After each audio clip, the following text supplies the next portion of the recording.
Hello and welcome to Heartbreak Stories. Today's story is about a man who built his entire life around a woman only to discover she had been quietly dismantling it from the inside for years. Get comfortable because this one is going to hit hard. I reached into her coat pocket, looking for my keys. What I found instead ended 9 years of marriage in 30 seconds. She never saw it coming. Neither did I, until everything I thought I knew turned out to be a lie I'd been living inside. My name is Clayton Burke. I'm 44 years old. I'm the branch director of Harwick First National Bank in Columbus, Ohio, and up until 8 months ago, I thought I had a life most men would trade for without hesitation. Good career, nice house in Clintonville, a wife named Rita who had green eyes, a sharp mind, and a laugh that used to fill every room she walked into. We met when she was 26, working as a junior analyst at a firm that handled some of our commercial accounts. I was 35, already running a mid-sized branch. She was the smartest person in every meeting she walked into, and she wasn't shy about it. I respected that. I fell for that. We got married 2 years later. No kids, we kept saying soon, and soon kept sliding further down the calendar. Looking back, I wonder if that was the first sign I ignored. Rita always had a reason to postpone. Career timing, travel, savings goals. Reasonable things. But there were a lot of reasonable things that, lined up one after another, started to look less like planning and more like avoidance. I should have paid closer attention, but I was busy building something, and I trusted her to be building it with me. The morning everything shifted, I wasn't even looking for trouble. It was a Thursday in late October. Rita had already left for work, or said she had. I was running behind, looking for my car keys, and I checked her coat on the hook near the door out of habit. Keys weren't there, but something else was. A phone. Small, dark, tucked flat into the inside pocket of her winter coat, like it had been carefully placed, not dropped. It wasn't her usual phone. Hers was the newer model with a blue case and a small scratch on the corner. This one was older, cheap, the kind you buy prepaid at a gas station. I held it for a long moment. Just held it. My thumb hovered over the button without pressing it. I set it back, found my keys, got in my car, drove halfway to the bank before I turned around. I don't know what made me go back. I'm not the suspicious type, or I wasn't. I'd never gone through her messages, never checked her location, never asked more than once where she was going. I believed in trust the way some men believe in gravity. You don't think about it, it's just there. But something in the weight of that phone, something about the way it was hidden rather than forgotten, reached into my chest and twisted. Back at the house, I found the coat, found the phone, and this time I turned it on. The screen lit up without a passcode. Dozens of messages. A contact saved only as G. No last name, no context, just a single letter sitting there like it was trying to disappear. The messages were casual in the worst possible way. Familiar, comfortable, easy. The kind of shorthand people develop when they've been talking long enough to drop every pretense. I scrolled back. The thread went deep. Months, not weeks. Then I found the last message Rita had sent the night before at 11:47 p.m. while I was asleep in the next room. I know you're upset. I'll make it up to you, I promise. I read it twice, then a third time. She hadn't sent that to me. She'd sent it to him. Whoever G was, he was upset, and she was promising to fix it. In our house, in our time, with words she'd never once said to me when I was the one who needed to hear them. I set the phone down on the kitchen counter. Quietly. No throwing, no slamming. I just stood there in the silence of that kitchen and let it settle in my bones. Then I went to the closet, pulled out my overnight bag, and started packing. Not frantically, methodically. Shirts, pants, toiletries, my laptop, my passport. The same way I pack for a business trip, because some part of my brain was already treating this like a departure with no return date. I was out the door by 8:15. Rita sent me a text at 9:40. Morning, don't forget dinner's at 7. I looked at the message and said nothing. Just slid the phone into my jacket pocket and walked into my bank like it was any other day, because if I'd stopped to feel everything I was feeling right then, I wouldn't have been able to stand up straight. And I was not going to fall apart in a parking lot. Not yet. Not for her. I didn't go to the office that day. First time in 11 years, I called in without being sick.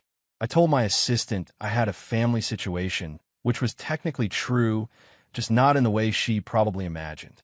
Instead, I drove to a coffee shop on the far side of Columbus, a place Rita had never been, a place with no history attached to it. Ordered a black coffee I barely touched, and sat in the back corner with my laptop open like a man who had work to do. I did have work to do, just not the kind Harwick First National was paying me for. I started with what I knew: the phone, the contacts saved as G, the message thread going back months. I needed a name. I needed context. And I needed to understand exactly how deep this went before I made a single move. I pulled up the bank's internal directory on my personal laptop. Not the work system, no digital footprint I didn't want, and started going through the roster of staff who worked closely with Rita in her capacity as a financial analyst. She consulted regularly with our commercial lending team. That was a dozen people. One name surfaced faster than the others: Garrett Hollins, 38 years old. Senior loan officer, 2 years at her branch. Before that, a mid-tier investment firm in Cincinnati. I'd personally reviewed his hire, signed off on his onboarding. He was good at his job, precise, client-friendly, reliable in meetings. I'd even mentioned him to the regional director as someone with upward potential. I sat with that for a moment. Then I kept digging. I checked Rita's calendar. She'd shared it with me years ago for scheduling purposes, and she'd never revoked access. Oversight or arrogance. Either way, it served me now. The entries were careful, but not careful enough. Team lunch, CR department. 7 times in 3 months on days I knew the commercial relations team didn't hold regular lunches. Offsite review, Pinnacle Files. Twice. Training session, downtown. Once on a Saturday. I wrote every date down in a notebook. Old habit from my banking days. Paper doesn't get hacked, doesn't sync to shared clouds, doesn't show up in Discovery unless you put it there yourself. Then I called Naomi Rhodes, and I had been friends since we were both 22, working our first real jobs at the same downtown Columbus firm. She'd gone into corporate accounting, built a solid career, and remained the most straightforward person I'd ever known. She never softened things to protect your feelings, and she was the only person outside my marriage I genuinely trusted. She picked up on the second ring. "You never called during a work day," Naomi said. "What happened?" "I need to talk." Not on the phone. A pause. "How bad?" "Bad enough that I didn't go in today." She was at the coffee shop within 40 minutes. I laid it out plainly. The hidden phone, the message thread, the name I suspected, the calendar entries that didn't add up.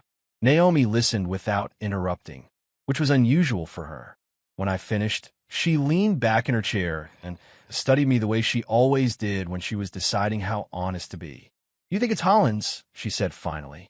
"Not a question. The timing fits. The access fits. And Rita mentioned him twice in the last 2 months. Casually, like she was testing whether his name registered." Naomi's jaw tightened. "Clayton, he was at your branch anniversary dinner in September. I saw them talking by the bar. I thought nothing of it. I felt that land somewhere behind my ribs." "How long were they talking?" "Long enough that I noticed. Short enough that I told myself I was reading too much into it." She reached across and put her hand flat on the table. "I'm sorry I didn't say something." "You had nothing concrete," I replied. "Neither did I. Until now." We sat with that a moment. Then Naomi straightened up. "So what's the move?" I told her I wasn't ready to confront Rita. Not yet. I needed more. I needed to understand the full scope, and I needed to do it without tipping my hand. In my line of work, you don't freeze accounts until you've documented everything. You don't move until the case is clean. Naomi nodded slowly. "And Hollins? He comes in Monday. I'll watch. I won't act. Not yet." She looked at me carefully. "You're very calm for a man whose wife is." "I know what she's doing," I said, cutting in quietly. "Being calm is the only thing I can control right now." After Naomi left, I sat alone and opened the notes app on my phone. I started a private document: dates, names, observations. I also did something I'd never done in 18 years of marriage. I contacted a private investigator, a former bank fraud specialist I knew through professional channels. A man named Roy Peck, thorough and discreet. Roy answered on the first ring. I gave him Garrett Hollins' name, Rita's schedule, and 3 specific dates from her calendar. "How far back do you want me to go?" Roy asked. I thought about the hidden phone. About the months-deep thread. About a Saturday Mark training session. Go back a year, I told him, and assume it started before that. Roy Peck worked fast. By Thursday, he had a preliminary report waiting in my email, encrypted exactly as I'd asked. I opened it at a diner 3 blocks from the bank, read it twice over eggs I didn't eat, then folded the laptop closed and sat looking at the wall for a while. Garrett Hollins and Rita. Confirmed. Photos taken at a restaurant in the short north on 2 separate evenings. A hotel in Dublin, Ohio. Receipt matched to a card in Hollins's name. On the date, Rita had marked off-site review in her calendar. Roy had also pulled Hollins's professional history and found something that hadn't come up in the original hiring background check. A prior HR complaint at a Cincinnati firm, filed by a married colleague, quietly settled and expunged when he resigned. I'd hired a man with a pattern. I closed my eyes for a moment. Not in grief, in focus. Everything I was feeling, and I was feeling plenty, had to go into a box until I knew exactly what I was dealing with. That's a skill you develop when you run a bank branch. You learn to separate the fire from the fuel. Friday morning, I called Roy back. How far does the history go? I asked. Sir, the current situation, I can place them together as far back as 11 months. But I found something else. A pause. Your wife maintained a separate email account. I can't access the content legally, but the account was created approximately 3 years into your marriage. 3 years. Rita and I have been married 9 years. She'd been building an exit strategy, or at least a separate life, for the last 6. I thanked Roy and ended the call. Then I sat in my car in the bank parking lot for exactly 4 minutes. I know because I watched the clock on the dash. For minutes of letting everything hit me at once. The waste of it, the years spent building a life with someone who'd been quietly undermining it the whole time. Then I got out of the car, straightened my jacket, and walked into the building. Garrett Hollins was already at his desk. He looked up when I passed, gave me the usual morning nod. I nodded back. Same as always. That evening I called Naomi and read her the highlights of Roy's report. She listened without interrupting, but I heard her breath change when I mentioned the hidden email account. 3 years ago, you were working 60-hour weeks, she said quietly. That merger nearly put you under. I know. She chose that window deliberately. I hadn't said it that way, but she was right. Rita had been patient, strategic. The same qualities I'd admired in her as a professional had been turned against me as a husband. What's next? Naomi asked. I need to confront her, I answered. But not before I talked to Dana Fuller. Dana was my attorney, a referral from Naomi as it happened. Sharp, no nonsense, the kind of lawyer who spoke in facts and didn't waste your time with sentiment. I got her on the phone Saturday morning. Bring me everything Roy documented, Dana said, after I'd given her the outline. The photos, the hotel receipt, the calendar entries, your own notes. In Ohio, documented infidelity doesn't determine asset division, but it absolutely informs the narrative if she tries to claim constructive abandonment or emotional neglect. A brief pause. Is there any chance she's aware you know? None, I said. She sent me a text yesterday about dinner reservations. Good. Keep it that way until we're ready. Dana's voice was level and precise. Don't move money. Don't change passwords. Don't do anything that signals a shift. We build a case first. Then you move. I spent the rest of that Saturday at Naomi's kitchen table, going through documents while she made coffee and said nothing unless I asked. That's the thing about real friends. They understand that sometimes the best thing they can offer is a steady presence and a full pot. By evening, the file was organized, dated, and ready for Dana. I drove home at 9. Rita was on the couch, laptop open, glass of wine beside her. She looked up and smiled. The same smile she'd always had, the one that used to mean something. Long day, she asked. Long week, I replied, walking past her to the kitchen. I poured a glass of water, stood at the counter, and listened to her talk about some war presentation she was preparing. I answered in the right places. I looked at her when it was natural to look. And the whole time, behind everything I said, there was just one clear, cold thought running on a loop. She has no idea what's already in motion. I chose Sunday morning, not because it was symbolic, because Rita had no work obligations, no appointments to hide behind, No reason to cut the conversation short. I wanted her cornered, not physically, not cruelly, but conversationally. No exits. She was in the kitchen when I came downstairs, making coffee, still in her robe, hair pulled up the way she wore it on weekends.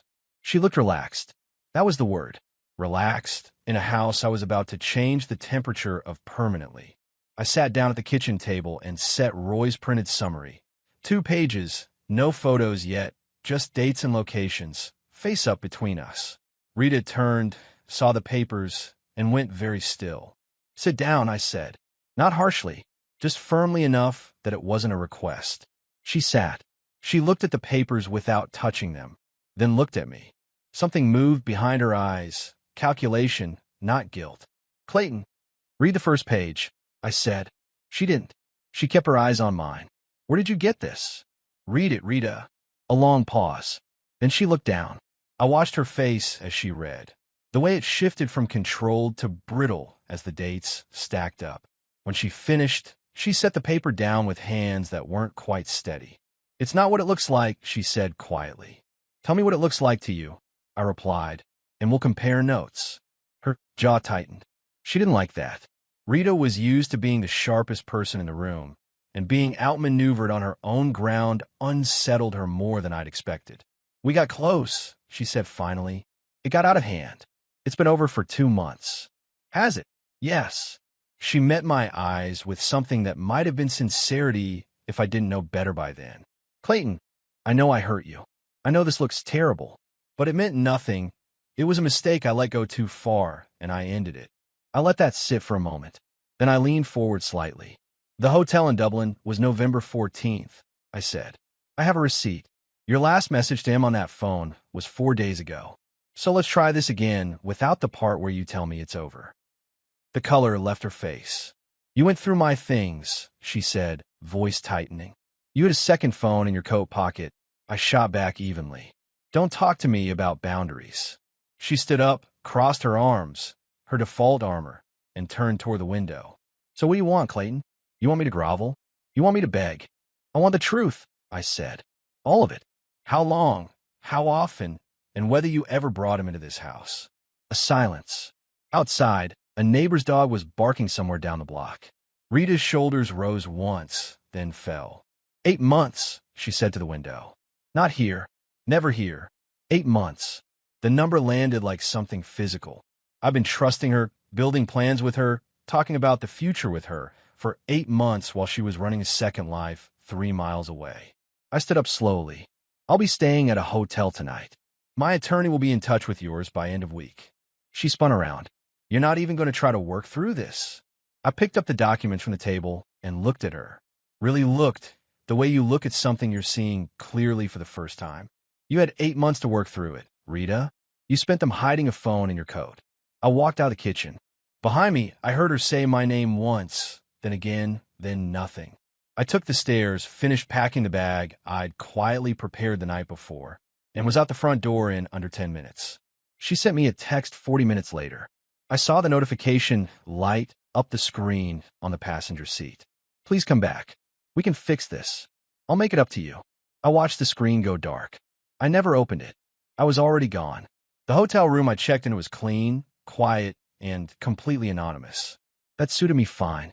I didn't need comfort right now. I needed clarity, and sometimes clarity comes easier when you strip the surroundings down to nothing. Monday morning, I was back at the bank. Professional mask on, jacket pressed, the same Clayton Burke who'd walked those halls for 11 years. Garrett Hollins came in at 8:30. I watched him settle at his desk through the glass partition of my office, pour his coffee, pull up his screen. Ordinary, relaxed, a man with no idea that the ground beneath him had already shifted. I didn't approach him. Dana had been specific about that. Nothing confrontational at the workplace until the legal framework was in place. So I observed, documented, and waited. What I hadn't anticipated was my mother. Irene Mercer called me Tuesday at noon. She was 68, sharp as a tack, and lived 40 minutes outside Columbus in the same house she and my father had built in 1981. She didn't call during my workday unless something was wrong. "Rita came to see me yesterday," she said, without preamble. I set down my pen. "What did she say?" She said you'd left without explanation, that you'd been distant for months, that she was worried about your mental state, and that she was trying to hold things together. My mother's voice was careful, measured. She cried, Clayton. Sat at my kitchen table and cried. I let a beat pass. Did you believe her? A long pause. I believe she was scared. Whether the story she told was true, that's a different question. You're my son. I know how you operate. You don't go quiet without a reason. I have a reason, I said. The documented one. I can't get into it today, but I will. I need you to not engage with Rita until I can sit down with you. Can you do that for me? Another pause, shorter this time. Yes, but Clayton. Her voice gentled slightly. Whatever this is, you call me. You don't carry it alone. I know, Mom. I'll come Saturday. I ended the call and sat with it for a moment. Rita had moved fast. She'd gone to my mother before I'd even spoken to a judge, before any papers had been filed, before she knew the full extent of what I had on her. She was building her version of the story while mine was still being assembled. I called Naomi that evening and told her about my mother's visit. Classic, Naomi said flatly. She's working the perimeter. If she can't get to you, she'll work the people around you. My mother didn't buy it, I replied. Good. What about Garrett? Still at his desk, every morning like nothing happened. I paused. Dana says I can address the employment situation once the divorce filing is confirmed. Conflict of interest, professional boundary violations. There's a clean path. You're going to enjoy that part, Naomi said. I'm not going to enjoy any of it, I replied, but I'm going to do all of it. Saturday, I drove out to my mother's house. Irene met me at the door with coffee already poured and a look that said she'd been thinking about this all week. I sat at the same kitchen table Rita had sat at 3 days earlier and told my mother the truth. Not everything, not the raw, ugliest details, but enough. The hidden phone, the months of documentation. Garrett Hollins. My mother listened the way she always listened, without interrupting, without reacting dramatically, just taking it in with those steady gray eyes. When I finished, she was quiet for a moment. She sat in my kitchen and performed grief, Irene said at last, while you were sitting in a hotel room with the evidence of what she actually did. That's about the size of it. Irene set her mug down firmly. Then you do what you need to do.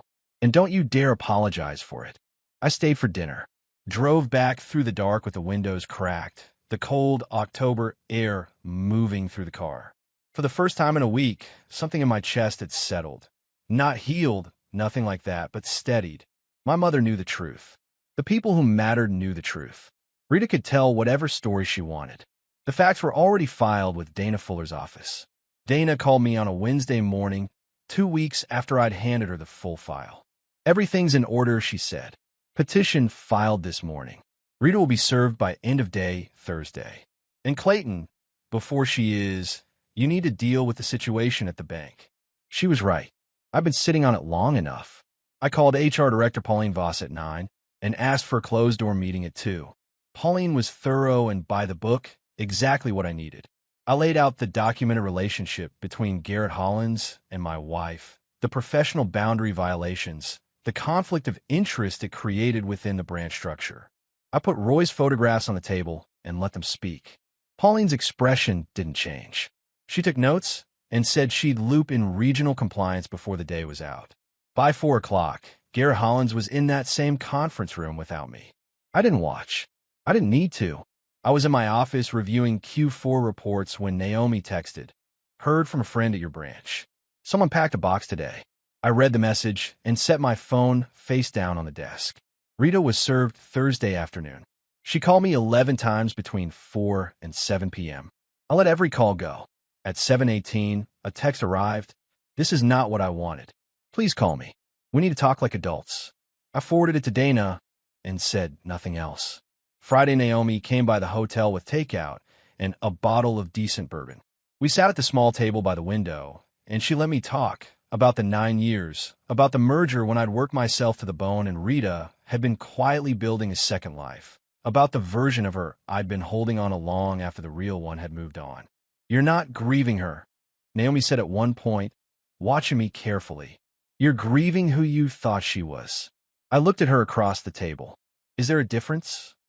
All the difference in the world, she replied. One of them was real. The other one was yours. I turned that over for a while. Outside the window, Columbus moved in its usual Friday night rhythm, indifferent and ongoing. She went to my mother, I said. I know. Naomi refilled her glass. And your mother sent her packing. Not exactly. She listened, then called me. Same thing, Naomi said with a small, firm smile. I raised my glass slightly. She raised hers back. It wasn't a celebration. It was something quieter and more durable than that. Two people who'd known each other long enough to sit in the hard parts of a story without needing to dress it up. The bourbon was good. The night was cold. And for the first time since I'd found that phone in Rita's coat pocket, I felt like myself again. Not the version of me that had been waiting for something to go wrong, but the one who knew exactly what to do when it did. Dana called on a Monday morning with the kind of measured calm that meant something had broken in our favor. Rita's attorney filed a counterclaim Friday afternoon, she said. Emotional neglect, constructive abandonment, claims you were consistently unavailable during the marriage. Standard playbook when the documented party needs a counterweight. A pause. They're also requesting a 50-50 split on all marital assets, including your pension and the Clintonville property. I was sitting at the hotel desk with my second coffee, watching morning traffic move below the window. What's our position? Strong, Dana replied. The infidelity documentation neutralizes the neglect narrative considerably. But I want to strengthen our timeline further. Is there anything from earlier in the marriage, communications, records, anything that establishes the pattern on her end predates what Roy documented? I thought about it. Then I remembered the attic. When we bought the Clintonville house 7 years ago, Rita had moved boxes of old personal items up there. Journals, correspondence, things she described as old junk I can't throw away. I'd never touched them. Never had a reason to. I called Naomi. I need to get into the house. I told her. Rita's at work Tuesdays until 6. I still have a key and my name's on the deed. I need 30 minutes in the attic. I'm driving, Naomi said, without a second's hesitation. Tuesday afternoon, we let ourselves in through the back door. The house smelled different, a candle I didn't recognize, something floral and foreign. I moved fast up the stairs, up the attic pull-down, into the low-ceilinged space above our bedroom. The boxes were where they'd always been. I went through 3 before I found what I was looking for. And what I found was worse than I'd prepared myself for. A bundle of printed emails, rubber-banded together, dated from the 3rd year of our marriage. Not from Garrett Hollins. A different name entirely. A man named Paul. No last name on the messages themselves, but the email domain matched a firm Rita had worked for briefly before joining our bank's client network. The messages were unambiguous. They ran for 4 months. They stopped abruptly, no explanation. 3 years into our marriage. She'd been doing this since year 3. I photographed every page with my phone, replaced the bundle exactly as I'd found it, and climbed back down. Naomi was waiting at the bottom of the attic stairs. She looked at my face and didn't ask a single question until we were back in the car. How bad? She said. She started in year 3, I replied. Different man. Before Hollins. Naomi stared straight through the windshield. 9 years, Clayton. I know. She never stopped. She just rotated. I didn't answer that. I didn't need to. We drove back in near silence, and I sat with the specific weight of understanding that I hadn't lost a marriage. I never fully had one. I sent the photographs to Dana that evening. She called within the hour. This changes the timeline substantially, Dana said. If we can establish a pattern of behavior going back to year 3, the neglect counterclaim becomes very difficult to sustain. A spouse who has been serially unfaithful cannot credibly argue the marriage failed because of the other party's emotional distance. A brief pause. Clayton, this is a strong case. She's not getting half the pension. I set the phone down and sat in the quiet of the hotel room. 9 years. A hidden phone. An attic full of evidence she'd never thought to destroy. A man she'd married who turned out to be better at documentation than she'd anticipated. I picked up my phone and texted Naomi. Dana says it's strong. The reply came back in under a minute. I know. So do you. 3 weeks after the petition was filed, Rita showed up at my hotel. I don't know how she found out which one. Probably through mutual acquaintances, possibly through her attorney's investigative resources. It didn't matter. What mattered was that she was standing in the corridor outside room 214 when I came back from an evening run, hair pulled back, no makeup, wearing the kind of plain clothes that said she dressed down deliberately. She looked tired, genuinely tired, not performed. 5 minutes, she said. That's all I'm asking. I considered it for a moment. Then I opened the door and stepped aside. She came in and stood near the window, arms folded loosely. Not the defensive armor I'd seen in the kitchen confrontation, just someone who didn't know what to do with her hands. I stayed near the door. I didn't offer her a seat. I know about the counterclaim, I said. If you came to sell me the neglect narrative in person, you've wasted a drive. I didn't come about the case, she said quietly. I came because I wanted to say something to you directly, not through attorneys. I waited. She looked at the floor for a moment.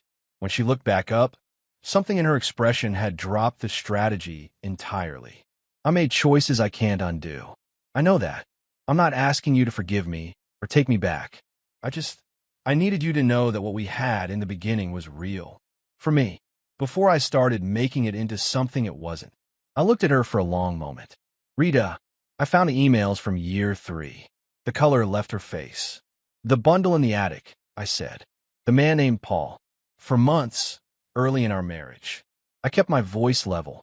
So, when you tell me the beginning was real, I need you to define what beginning you mean. Because mine started at the wedding. She opened her mouth, closed it, pressed her lips together. That was a mistake I buried, she said finally. I convinced myself it never happened. You convinced yourself, I repeated. And in the meantime, I spent 9 years believing I was building something with someone who was present. Her eyes filled. This time, I believed the tears were genuine. But genuine grief for being caught is still a different thing from genuine remorse for causing damage, and I'd learned to tell the difference. I'm sorry, she said, low, stripped of anything rehearsed. Truly, I believe you mean that right now, I replied. It doesn't change the filing. She nodded slowly, didn't argue, didn't push. She picked up her jacket from the chair, she'd set it on, and moved toward the door. As she passed me, she stopped for just a moment. You deserved better, she said, without looking at me. I knew that the whole time. She left. The door clicked shut behind her. She knew the whole time he deserved better, and she chose to stay silent and keep hurting him anyway. I don't know what's harder to accept, the betrayal itself, or the fact that she was fully aware of what she was doing to this man. I stood in the middle of the room for a while, letting the silence settle.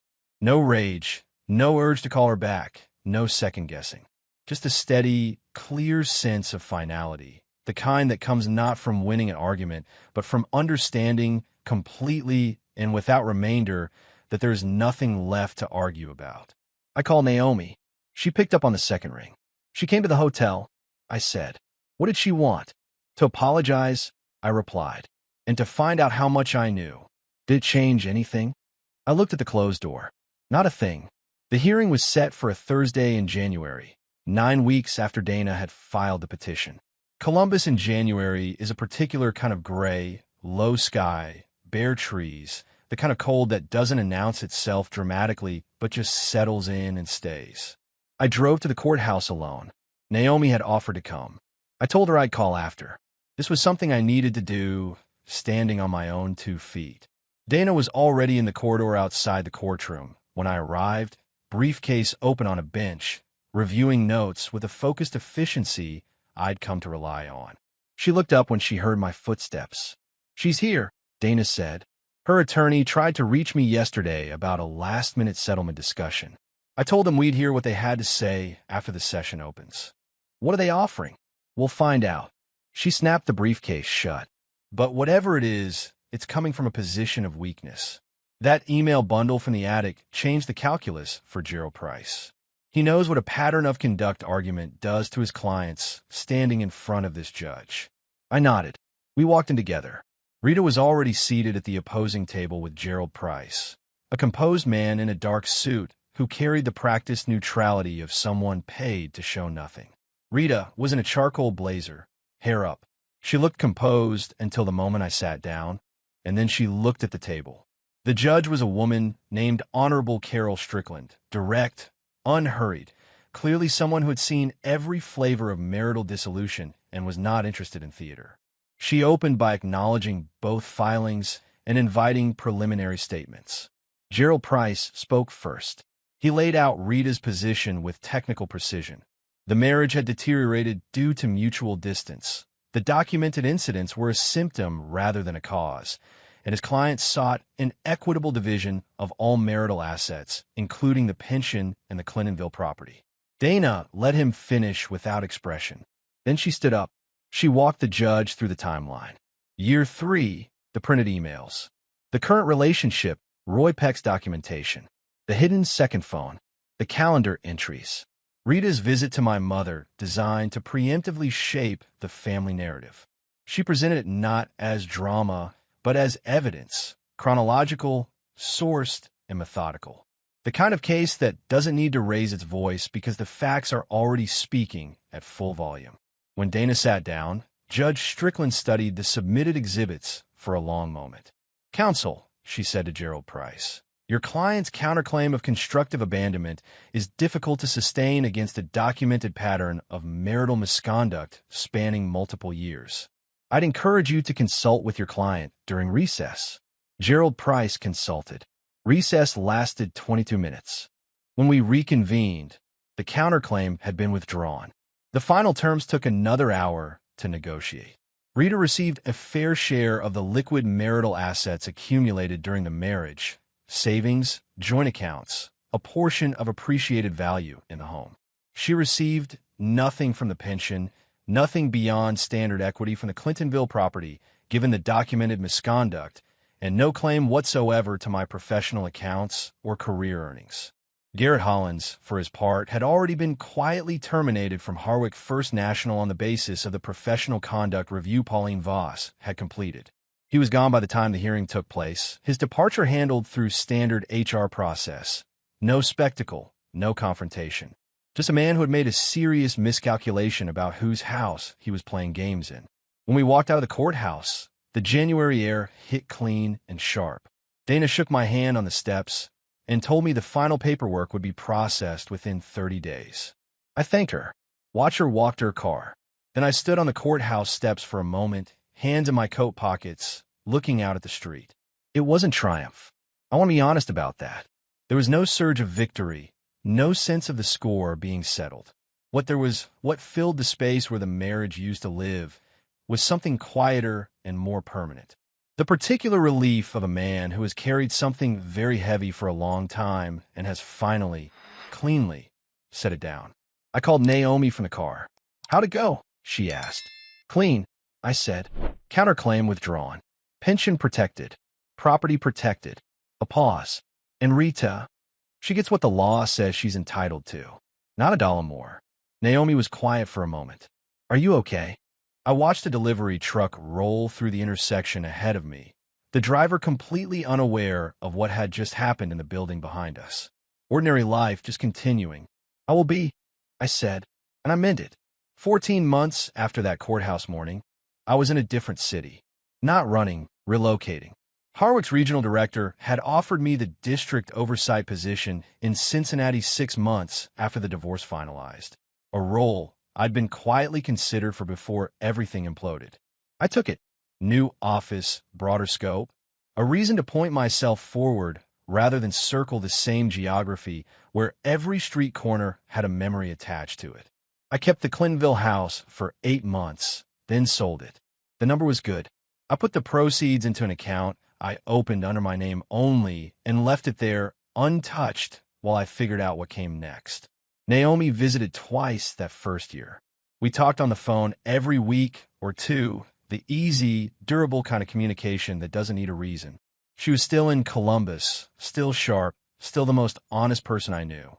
Whatever she was in my life, she was necessary to it. And I'd stopped feeling the need to categorize it more precisely than that. My mother came to Cincinnati for Thanksgiving.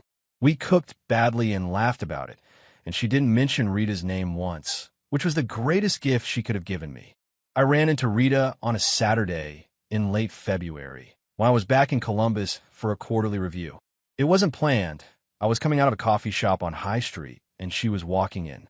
We both stopped. She looked older in a way that had nothing to do with years. Thinner.